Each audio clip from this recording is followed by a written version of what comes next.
నేను మరుగుపడ్డాను, నేను విడువబడ్డాను, నాకు ప్రేమ చూపించేవారు లేరు.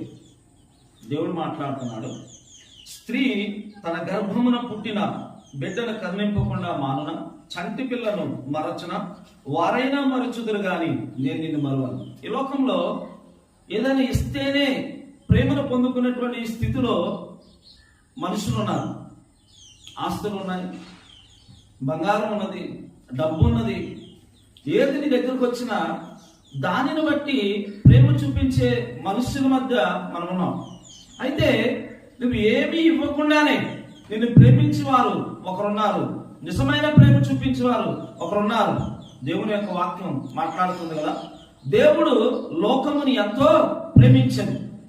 దేవుని ప్రేమకు గ్రీకు పదంలో వాడబడిన పదం అగాపే, అంటే అవధులు లేనిది. వ్యక్తిగతంగా చాలా మంది ప్రేమను వెతుకుతూ ఉన్నారు, కానీ వారి జీవితంలో ప్రేమను పొందుకోలేకపోతున్నారు. కొంతవరకే ప్రేమను వారి జీవితంలో పొందుకునే వారు ఉన్నారు. ఎందుకంటే స్థిరమైన ప్రేమ, నన్ను ప్రేమించే వారు ఉంటే బాగుండు, నా కోసం ఎవరైనా ఉంటే బాగుండు, నా కోసం షరతులు లేని ఏదైనా ఇస్తే, లేకపోతే ఆస్తిని ఇస్తే, బంగారం ఇస్తే, ఇంకొకటి ఇస్తే, ఇంకోటి ఇస్తే ప్రేమించే ప్రేమ కాదు.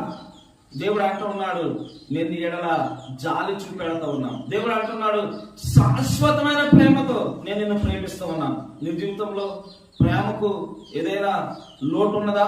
యేసు వద్దకు రా. యేసు నిన్ను ప్రేమిస్తున్నాడు. ఆయన శాశ్వతమైన ప్రేమతో నిన్ను ప్రేమించువాడు. వాక్యంలో ఒక మాట ఉన్నది ఏంటంటే, నీ తల వెంట్రుకలన్నీ లెక్కింపబడి ఉన్నాయి, మీరు భయపడబడి. అంటే దేవుడు ఎంతగా నీ పట్ల ఆయన శ్రద్ధ చూపెడుతున్నాడు, ఎంతగా ఆయన నీ పట్ల ప్రేమ చూపెడుతున్నాడు. ఆయన ప్రేమామయుడు కాబట్టి నువ్వు ఏమీ ఇవ్వకపోయినప్పటికీ నువ్వు ఆయన దగ్గరకు వస్తే చాలా నేను ఆశపడుతూ ఆయనే నీ కొరకు తన ప్రాణమును ప్రాణత్యాగంగా పెట్టిన వాడు ఉన్నాడు. అందుకేమిచ్చినా ఆయన రుణాన్ని నువ్వు తీర్చలే. దేవుని స్తోత్రం.